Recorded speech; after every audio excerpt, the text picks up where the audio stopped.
Thermodynamics से हम already familiarise हो गए। अब हम देखते हैं कि इस स्टडी का क्या स्कोप है। फॉर एग्जांपल स्टूडेंट्स, सबसे पहले हम एक छोटी सी एग्जांपल स्टडी करते हैं। Engines of automobiles. Students, engines of automobiles एक बहुत बड़ी एग्जांपल है थर्मोडायनेमिक्स की।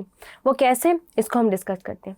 स्टूडेंट्स, आपके पास कोई भी ऑटोमोबाइल है, फॉर एग्जांपल आपके पास कार है।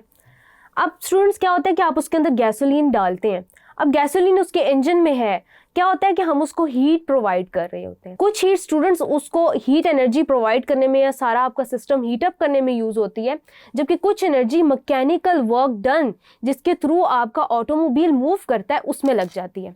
वो कैसे कि आपका फ्यूल हीटअप होता है, उसकी कुछ एनर्जी यूज की जाती है जिसकी वजह से आपका स्पार्क प्लग फायर होता है और आपका जो क्रैंक शाफ्ट है स्टूडेंट्स वो मूव करता है। क्रैंक शाफ्ट जब मूव करता है तो वो क्या करता है, वो एनर्जी एब्जॉर्ब करके ही मैकेनिकल वर्क जो है वो आपका डन करता है और एज अ रिजल्ट आपका क्रैंक शाफ्ट जब मूव करता है तो आपका ऑटोमोबाइल मूव करता है। तो स्टूडेंट्स, ये बहुत बड़ी एग्जांपल है आपके थर्मोडायनेमिक्स की कि इसके अंदर जितने में फिजिकल मैकेनिकल, जहाँ पे मैं बोल रही हूँ मैकेनिकल मीन्स कि वो फिजिकल प्रोसेसेस हो रहे हैं, मीन्स कि जितने भी फिजिकल और केमिकल प्रोसेसेस हो रहे हैं वो as a result of absorption और एवोल्यूशन ऑफ हीट हो रहे होते हैं, यानी कि heat changes side by side हो रहे होते हैं। और स्टूडेंट्स, जब आपका ऑटोमोबाइल मूव करता है तो वही फ्यूल जो है वो कंबशन की तरफ जा रहा होता है, यानी कि कंबशन हो रही होती है उसकी, एज अ रिजल्ट उसमें से आप एनर्जी ले रहे होते हैं और आपका जो ऑटोमोबाइल है वो मूव कर रहा होता है इफेक्टिवली। सबसे पहले अब हम कुछ टर्म्स हैं उनको हम डिफाइन करते हैं one by one. State of the system, the condition of a system where various properties like temperature, pressure, volume, number of moles और system have definite values, इसको हम कहते हैं state of the system।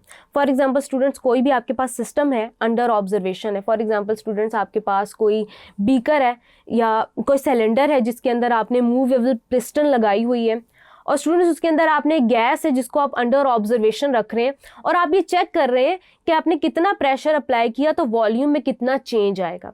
Students, आप याद रखिएगा कि जितना आप प्रेशर अप्लाई कर रहे हैं, जितना उसके अंदर वॉल्यूम चेंज आ रहा है, उसके अंदर आपने कितना टेम्परेचर उस गैस को प्रोवाइड किया हुआ है सिलेंडर के अंदर, ये तमाम कंडीशंस उस सिस्टम की स्टेट को डिफाइन कर रही होंगी। तो ये तो हो गया students state of the system. उसके बाद स्टूडेंट्स चलते हैं स्टेट फंक्शन की तरफ। सो स्टूडेंट्स, डिफाइन करते हैं स्टेट फंक्शन को। The properties that are determined by the state of the system regardless of how the condition was achieved are called as state functions like I described earlier.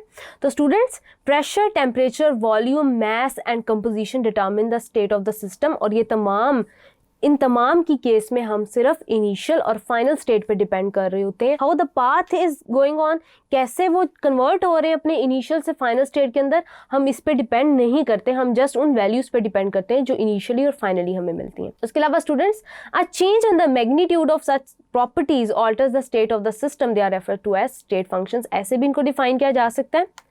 उसके अलावा students, हम आगे इनको थोड़ा सा डिस्कस करते हैं। फॉर एग्जांपल स्टूडेंट्स, हमारे पास सिस्टम है एक जिसमें हमने टेम्परेचर एक स्पेसिफिक प्रोवाइड किया हुआ है।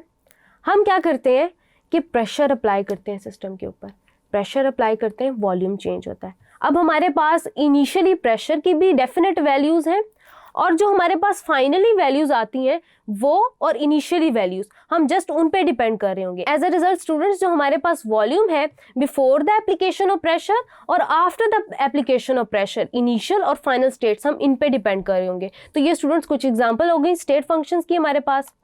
उसके बाद स्टूडेंट्स चलते हैं टाइप्स ऑफ सिस्टम डिस्कस करते हैं। हमारे पास स्टूडेंट्स 3 तरह के सिस्टम्स होते हैं जिन पे हम यूजुअली कैरी आउट कर रहे होते हैं अपनी तमाम ऑब्जर्वेशन। वो कैसे? एक होता है students isolated system.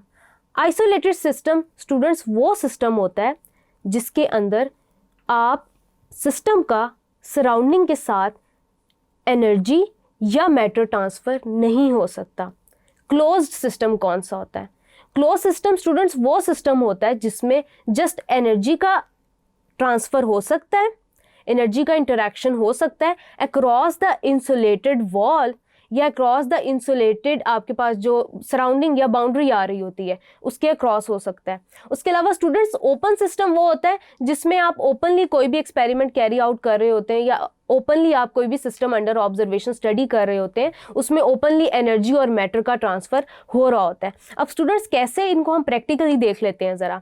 For example students, हमारे पास डायग्राम के अंदर सिस्टम नंबर 1 है, ये ओपन सिस्टम की एग्जांपल है। आपके पास एक फ्लास्क है जिसके अंदर आपने एक सोल्यूशन रखा हुआ है जिसको आप हीट प्रोवाइड कर रहे हैं। तो स्टूडेंट्स क्या होता है कि आपके पास जो सोल्यूशन है उसके पास फुल एस्केप है कि वो आउटसाइड एनवायरनमेंट में चला जाए बबलिंग के नतीजे के अंदर, यानी कि इवेपोरेशन भी हो सकती है उसके अंदर, कुछ भी हो सकता है। आपका एनर्जी और मैटर फ्रीली इंटरकन्वर्टेबल है, उसके अंदर ट्रांसफर जो है वो फ्रीली हो रहा होता है। उसके बाद स्टूडेंट्स जो आपके पास सेकेंड एग्जाम्पल है वो है क्लोज्ड सिस्टम की। कॉर्क से आपने फ्लास्क को क्लोज किया हुआ है।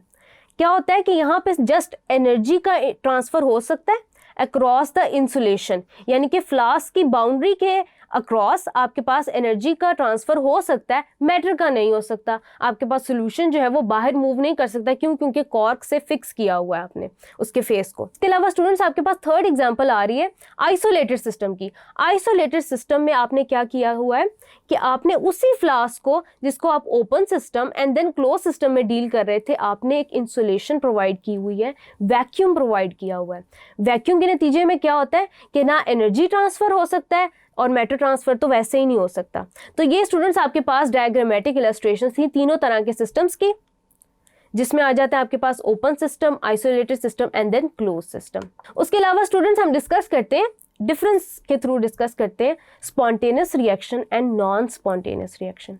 स्टूडेंट्स स्पॉन्टेनियस रिएक्शंस वो रिएक्शंस होते हैं जिनको कोई आउटसाइड असिस्टेंस नहीं चाहिए होती, ये अपने आप होते रहते हैं। फॉर एग्जांपल वाटरफॉल है, फ्रॉम हाइट हो रहा होता है, स्पॉन्टेनियस रिएक्शन है। इसके अलावा स्टूडेंट्स नॉन स्पॉन्टेनियस रिएक्शन क्या है? ऑब्वियसली उसका ऑपोजिट है कि वो रिएक्शंस जिनको आउटसाइड असिस्टेंस चाहिए होती है टू बी कैरी आउट। यानी कि फॉर एग्जांपल आप कोई भी स्प्रे बॉटल लेते हैं, कोई भी वाटर बॉटल लेते हैं जिसमें आपको पंप करना पड़ता है, यानी कि आप एक नॉन स्पॉन्टेनियस रिएक्शन को एनर्जी प्रोवाइड करते हैं टू कैरी आउट इटसेल्फ। तो ये हो गया स्टूडेंट्स आपके पास। उसके अलावा स्टूडेंट्स हम स्पॉन्टेनियस रिएक्शन की एग्जांपल में डिस्कस करते हैं emission of rays from radioactive elements. जितने भी स्टूडेंट्स आपके पूरे यूनिवर्स के अंदर रेडियो एक्टिव एलिमेंट्स हैं वो रेडिएशंस एमिट करते रहते हैं और ये सब कुछ ऑन देयर ओन हो रहा होता है। तो ये एक एग्जांपल है स्पॉन्टेनियस रिएक्शन की। उसके अलावा स्टूडेंट्स आपके पास मीथेन और कोल की जो बर्निंग है वो भी स्पॉन्टेनियस होती है। उसके अलावा स्टूडेंट्स आपके पास नॉन स्पॉन्टेनियस रिएक्शन में जो आप सबसे एविडेंट एग्जांपल यूज़ कर सकते हैं वो किसी भी केमिकल रिएक्शन की कर सकते हैं। खास तौर पे स्टूडेंट्स वो केमिकल रिएक्शंस जिसको आपको लैब कंडीशंस प्रोवाइड करनी पड़ती हैं कि वो हो, यानी कि विदाउट आउटसाइड असिस्टेंस वो चीज़ नहीं हो सकती। जैसे कि स्टूडेंट्स आता है reaction between the nitrogen and oxygen to make nitric oxide. So students अभी हमने डिस्कस किया difference between spontaneous and non-spontaneous reactions after discussing the state of the systems and then types of the systems. अब हम move forward करते हैं internal energy of the system. Thank you.